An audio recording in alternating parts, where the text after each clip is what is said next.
Well, let me tell you that the international organizations like the United Nations itself and other peacekeeping organizations have tremendously failed to enforce a peace. Even after a ceasefire, war again has broken out and blatantly violating all international norms and standards and laws.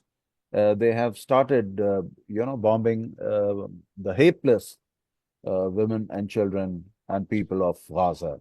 So this is a very, very grave situation. We need to understand the enormity of this situation and look at some of the other crises happening in the world.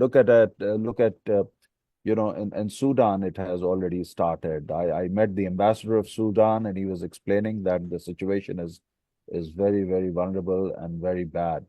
Look at Kashmir. We heard our sister, and she was telling about the atrocities being perpetrated there.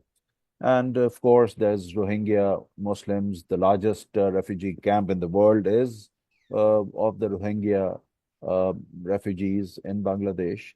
So, I mean, wherever you go in Yemen and other places, the Muslims are being targeted. So it is time for institutional wake up to and I would not keep blaming these institutions and organizations meant for enforcing peace in the world, but also look at some of our own organizations within the Muslim world. How powerful and impactful have they been? So one of the areas in which we need to focus on together as the Ummah is perhaps our own organizations. We need to strengthen them. We need to strengthen our voice, and we need to be, heard around the world. We need to speak up, and when you speak up, people do hear. You cannot be ignored so easily. So I think